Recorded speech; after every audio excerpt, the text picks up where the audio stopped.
On May 15, 1939, more than 900 German Jews boarded an ocean liner called the St. Louis.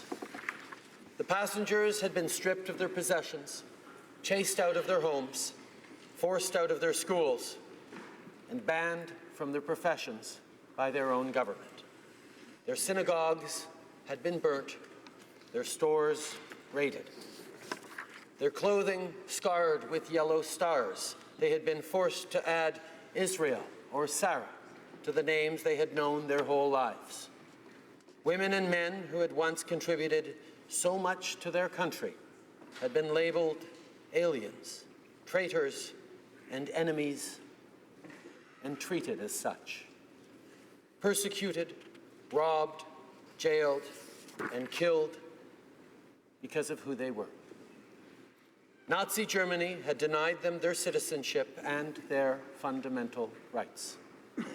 And yet, when the St. Louis set sail from Hamburg that fateful Monday, the more than 900 stateless passengers on board considered themselves lucky.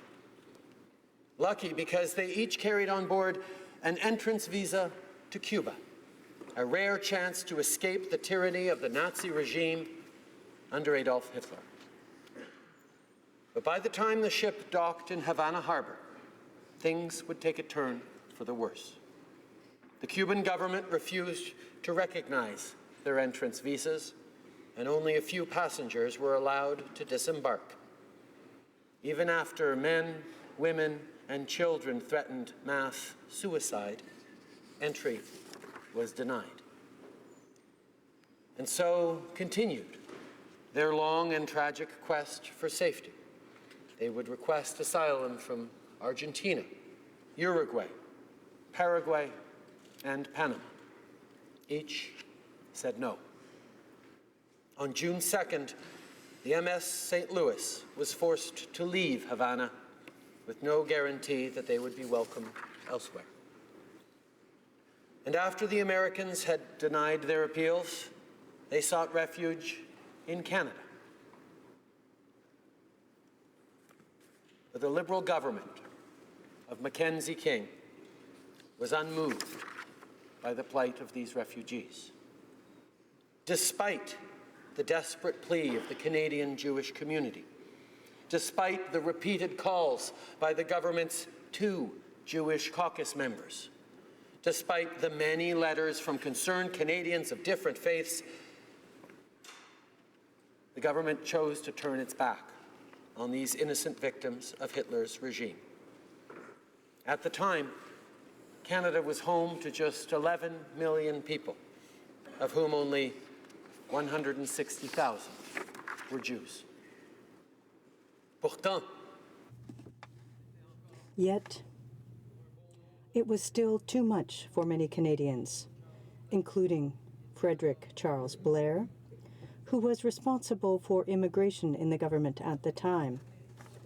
In a letter dated September 1938, the minister wrote, "Pressure by Jewish people to get into Canada has never been greater than it is now. And I'm glad to be able to add that after 35 years of experience here, that it has never been so carefully controlled." Not a single Jewish refugee was to set foot, let alone settle, on Canadian soil. The MS St. Louis and its passengers had no choice but to return to Europe, where the United Kingdom, Belgium, France, and Holland agreed to take in the refugees. And then, when the Nazis conquered Belgium, France, and Holland, many of them would be murdered in the gruesome camps and gas chambers of the Third Reich. Mr. Speaker, the story of the St. Louis and its passengers is no isolated incident. The government of Canada was indifferent to the suffering of Jews long before the St. Louis ever set sail for Halifax, and sadly, long after it had returned to Europe. dans la foulée de la Grande Dépression. After the Great Depression, Canadian lawmakers had tightened up restrictions surrounding immigration by adopting selective economic and ethnic policies. For the government of the day, Jews were among the least desirable immigrants. Their presence on our territory, therefore, had to be limited. The government decided to impose strict quotas and to put together an ever increasingly long list of requirements to act as a deterrent to Jewish immigration. As the Nazis intensified their attacks on the Jews in Europe, the number of visa applications rose quickly. Relatives living in Canada, embassy staff, immigration officers, political leaders were all inundated with calls for assistance. Rich businessmen who promised to create jobs, aging parents who swore they would become farmers, pregnant women seeking mercy, doctors, lawyers, academics, engineers, scientists who implored officials and the government to put their talents to the service of our country. They offered all they had and promised to comply with each of our demands. These refugees would have made this country stronger and its people proud. But the government went to great lengths to ensure that their appeals went nowhere, that their cries for help were left unanswered, for Canada deemed them unworthy of a home and undeserving of our help. By 1938, the world was wrestling with the growing refugee crisis. When leaders of all nations convened in Evian to discuss the future of Jews in Europe, no country stepped forward to drastically increase its quotas. Jews were viewed as a threat to be avoided rather than the victims of a humanitarian crisis. When Canadian lawmakers returned from Evian, they used their power to further tighten the rules around Jewish immigration, legitimizing the anti-Semitic sentiment taking hold at home and abroad. Bitter resentment towards Jews was enshrined in our policies, the same policies immigration officials would later use to justify their callous response to the St. Louis and its passengers. Of all the Allied countries, Mr. Speaker, Canada would admit the fewest Jews between 1933 and 1945, far fewer than the United Kingdom and significantly less per capita than the United States. And of those it let in, as many as 7,000 of them were labeled as prisoners of war and unjustly imprisoned alongside Nazis. As far as Jews were concerned, none was too many. Mr. Speaker, in the years leading up to the war, Hitler tested the world's resolve. He noted carefully as country after country proved itself indifferent to the plight of Jewish refugees. He watched on as we refused their visas, ignored their letters, and denied them entry. With every decree, he challenged the political courage of our leaders and the empathy of those who elected them. With every pogrom, he tested the bounds of our humanity and the limits of our solidarity. Mr. Speaker, Adolf Hitler's test was one the Canadian government failed miserably. This week marks the 80th anniversary of Kristallnacht, a somber turning point in Hitler's racial policy and the beginning of the Holocaust. Kristallnacht happened on the heels of that Evian conference, where the world cemented its indifference and antipathy towards Jews. There is little doubt that our silence permitted the Nazis to come up with their own final solution to the so-called Jewish problem. Alors le Canada entrait en guerre. As Canada entered into war against Germany, as we were fighting to save democracy abroad, we were abandoning Hitler's victims here at home. What we were prepared to do there, we weren't prepared to do here at home. Neither the tragic situation of the St. Louis, nor the alarming reports coming from throughout Europe, nor the horrific details of a coordinated effort to destroy all Jews brought about a major change in policy. When the Allies learned of the existence of the concentration camps, they neither bombarded the rail lines leading to Auschwitz, nor did they act to save what was left of Europe's Jewish community. At war's end, Canada and the Allied powers came to realize the extent of the horrors of the Holocaust. We joined the rest of the world to strongly condemn Hitler's death camps and the abominable cruelty of his action. And yet, even the systemic and collective murder of 6 million Jews did not lead to a major change in our immigration policy. 3 years for Canada to open its doors. 3 years before we would take in Jewish refugees at the same rate we did non-Jewish German nationals at the end of the war.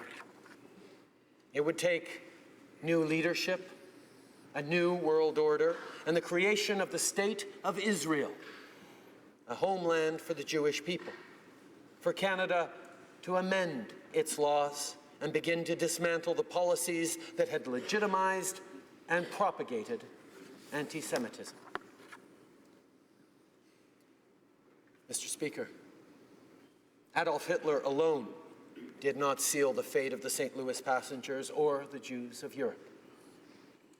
To harbor such hatred and indifference towards the refugees was to share in the moral responsibility in their deaths. And while decades have passed since we turned our backs on Jewish refugees, time has by no means absolved Canada of its guilt or lessened the weight of our shame. Mr. Speaker, today I rise in this House of Commons to issue a long overdue apology to the Jewish refugees Canada turned away. We apologize to the 907 German Jews aboard the MS St. Louis, as well as their families. We also apologize to others who paid the price of our inaction, whom we doomed to the ultimate horror of the death camps. We used our laws to mask our anti-Semitism, our antipathy, our resentment. We are sorry for the callousness of Canada's response, and we are sorry for not apologizing sooner. We apologize to the mothers and fathers whose children we did not save, to the daughters and sons whose parents we did not help. We apologize to the imprisoned Jewish refugees who were forced to relive their trauma next to their tormentors. to the scientists, artists, engineers, lawyers, businessmen, nurses, doctors, mathematicians, pharmacists, poets, and students, to every Jew who sought safe haven in Canada, who stood in line for hours and wrote countless letters. We refused to help them when we could have. We contributed to sealing the cruel fates of far too many at places like Auschwitz, Treblinka, and Belzec. We failed them, and for that, we are sorry. And finally, we apologize to the members of Canada's Jewish community whose voices were ignored, whose calls went unanswered. We were quick to forget the ways in which they had helped build this country since its inception. Quick to forget that they were our friends and neighbors, that they had educated our youth, cared for our sick, and clothed our poor. Instead, we let anti-Semitism take hold in our communities and become our official policy. We did not hesitate to circumvent their participation, limit their opportunities, and discredit their talent. They were meant to feel like strangers in their own homes, aliens in their own land. We denied them the respect every Canadian, every human being, regardless of origin, regardless of faith, is owed by their government and by their fellow citizens. When Canada turned its back on the Jews of Europe, we turned our back on Jewish Canadians as well. It was unacceptable then, and it is unacceptable now. Your country failed you, and for that, we are sorry. Monsieur le Président. Mr. Speaker, we should be ashamed of the history of the MS St. Louis and of the horrific way Jews were treated before, during, and after World War II. Ashamed because those actions betrayed the promise of our country. That is not the Canada we know today, which is much more generous, welcoming, and compassionate than in the past. A place where citizenship is first and foremost defined by principles and ideals, not by race or faith. But this change in attitude, this transformation of our policies, did not happen by chance. It happened because Canadian men and women dedicated their lives to making this country more fair and more equal. It's thanks to these men and women, whose numbers included children of the Holocaust, Jewish refugees, and descendants of oppressed people. Women and men took part in social struggles for fairness, justice, and human rights. At home, they furthered the great Canadian causes that shaped this country, causes that benefited all Canadians. Abroad, they fought for democracy and the rule of law, for equality and liberty. The scope of their impact should not only be recognized, but celebrated. They were scientists and activists, ministers and singers, physicists and philanthropists. They were and continue to be proudly Jewish and proudly Canadian. They helped open up Canada's eyes and ears to the plight of the most vulnerable. They taught us tikkun olam, our responsibility to heal the world. Monsieur le Président. Mr. Speaker, when Canada chose to turn its back on these refugees more than 70 years ago, the government not only failed to help the most vulnerable, it harmed us all. Canadians of Jewish faith have contributed enormously to our country, as have all immigrants who have chosen and continue to choose Canada. As we stand here today, we are reminded of not only how far we've come, but of how far we still have to go. During this Holocaust Education Week, it is all the more impossible to ignore the challenges and injustices still facing Jews in this country. According to the most recent figures, 17% of all hate crimes in Canada target Jewish people, far higher per capita than for any other group. Holocaust deniers still exist. Anti-Semitism is still far too present. Jewish institutions and neighborhoods are still being vandalized with swastikas. Jewish students still feel unwelcomed and uncomfortable on some of our college and university campuses because of BDS-related intimidation. And out of our entire community of nations, it is Israel whose right to exist is most widely and wrongly questioned. Discrimination and violence against Jewish people in Canada and around the world continues at an alarming rate. Less than 2 weeks ago, not too far from here, a gunman opened fire on worshippers at the Tree of Life Synagogue in Pittsburgh, killing 11 people and wounding 6 others. Among those wounded were 4 police officers who had arrived at the scene to defend the congregants. These worshippers were gathered in peace to practice their faith.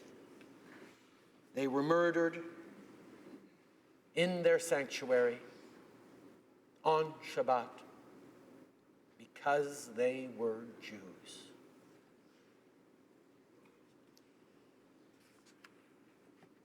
This was a heinous anti-Semitic act of violence, motivated by hate, designed to inflict pain and stoke fear in the Jewish community. Canadians were horrified by this vicious attack on the Jewish community and its values. And across Canada, people organized vigils in honor of the victims. They stood in solidarity with their Jewish brothers and sisters and echoed a sentiment shared from coast to coast to coast that anti-Semitism and all forms of xenophobia have no place in this country or anywhere in this world. Canada and Canadians will continue to stand with the Jewish community and call out the hatred that incited such despicable acts.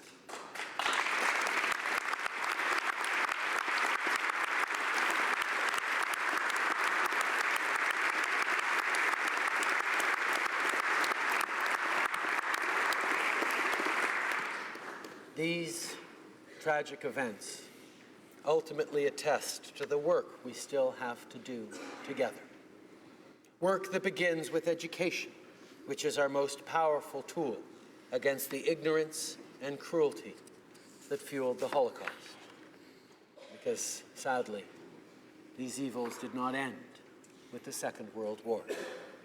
Canada and all Canadians must stand up against xenophobic and anti-Semitic attitudes that still exist in our communities, in our schools, and in our places of work. We must guard our communities and institutions against the kinds of evils that took hold in the hearts of so many more than 70 years ago, for they did not end with the war. Following the recent horrific attack in Pittsburgh, Jewish Canadians are understandably feeling vulnerable. We know that here in Canada we are not immune to hate crimes grounded in anti-Semitism. Our government and members of Parliament is working with the Jewish community to better protect their communities against the threat of anti-Semitism. Places of worship are sacred, and they should be sanctuaries for all faith communities. There have been clear calls to do more through the Security Infrastructure Program to protect synagogues and other places that are at risk of hate-motivated crimes, and I pledge to you all now, we will do more.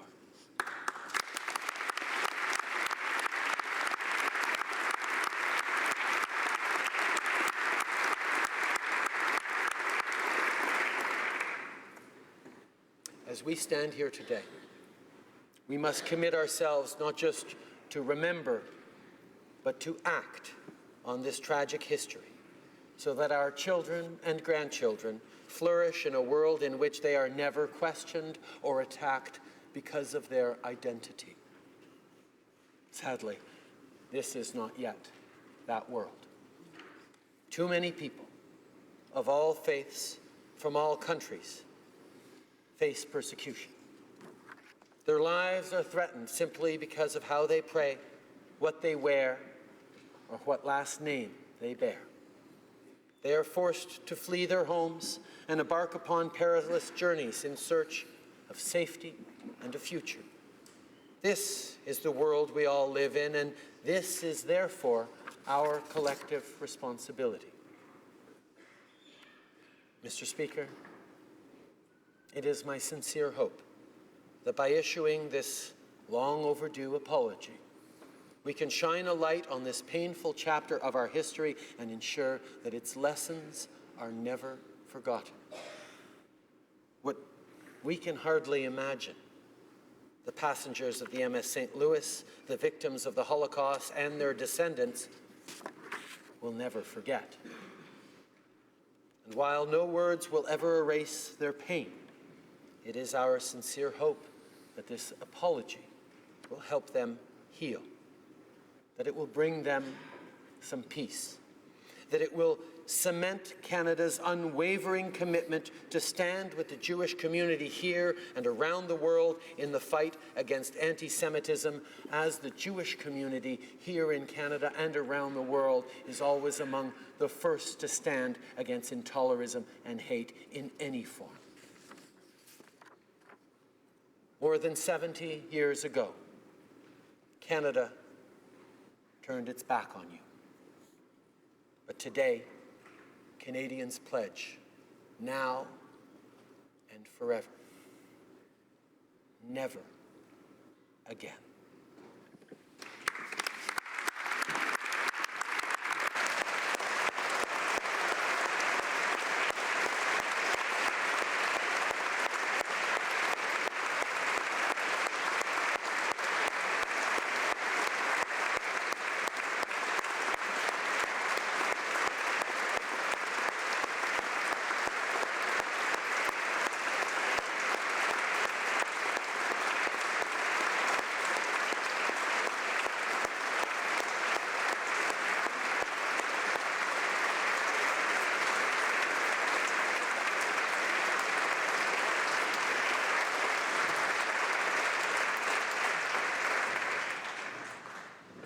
The Honourable Leader of the Opposition.